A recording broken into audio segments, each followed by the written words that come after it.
Hi everyone, আজকে সকাল সকাল উঠে পড়েছিলাম, যেহেতু আজকে রাখি ছিল তার জন্য রেডি ফেডি হয়ে যাচ্ছিলাম। রেডি হয়ে ওই বাড়িতে যাওয়ার কথা, মানে বাপের বাড়িতে ভাইকে। তো আমি এখানে রেডি হয়ে যাচ্ছি। এই যে মাম্মামও রেডি হয়ে গেছে।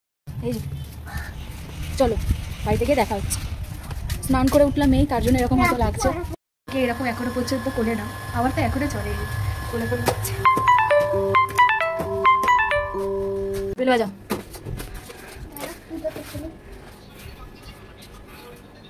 তাড়াতাড়ি বেল বাজাও।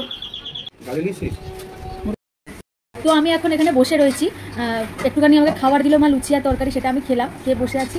তো সকালবেলা আমি বাজার টাজার করে আমি মাকে দিয়ে গেছি রান্না করার জন্য। তো মা বললো যে মাংসটা আমি তোর জন্য রেখেছি, যেহেতু মাংসটা আমি ভালো করি তার জন্য মা বললো যে আমাকেই রান্না করতে হবে। এখন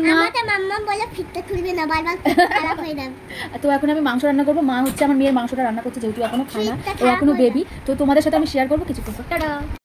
এই যে মাংস রান্না করছি, তাও দেখতে পাচ্ছি না। এই যে মাংস কড়াইতে কষাচ্ছি।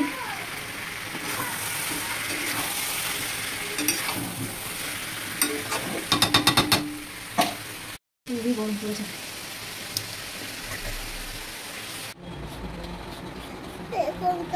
হ্যাঁ, এখন গোপালকে স্নান করানো হচ্ছে। গোপালকে গাটা মা মুছিয়ে নিচ্ছে, মুছিয়ে নেওয়ার পরে ওকে সেন্ট টেন্ট মাখাবে। পাউডার মাখবে? আর ওটা কি সেন্ট? না, এটা চন্দন বলে, এটা সেন্ট। গোপাল এখন পাউডার মাখছে। দেখো, দেখেছো? তুমিও পাউডার মাখো না?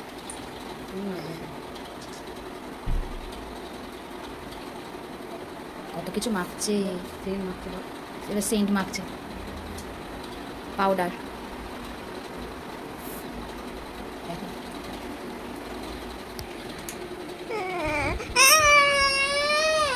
কাঁদে না। কি মাখাচ্ছে এটা? আবার চন্দনের টিপ। এখানে গোপালের সব সাজগোজ হয়ে গেছে, এবার গোপাল জামা পরে নিচ্ছে আস্তে আস্তে। এবার জামা পরবে। মাম্মা এখন গোপুকে রাখি পরিয়ে দেবে। সোজা করে পড়াও।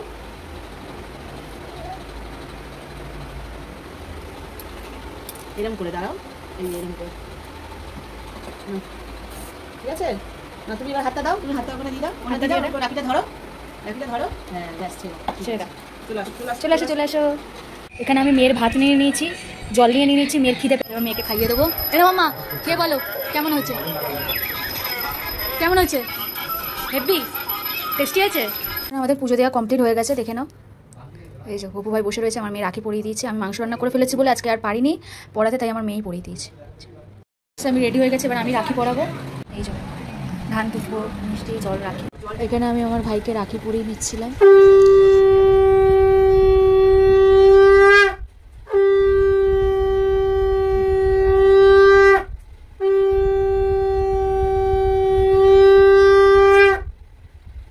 আমি এখানে বারবার বলছিল যে আমি রাখি পরাবো। আমি ওকে তখন বোঝাচ্ছিলাম যে না, মামাকে রাখি পরাতে নেই, তুমি তোমাদের দাদুকে রাখি পরাবে।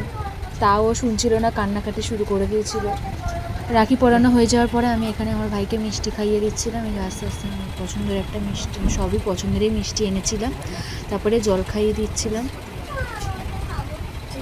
আমি মাংসের ঝোল আর ভাত নিয়ে নিয়েছি, এবার এটা খেয়ে নেবো।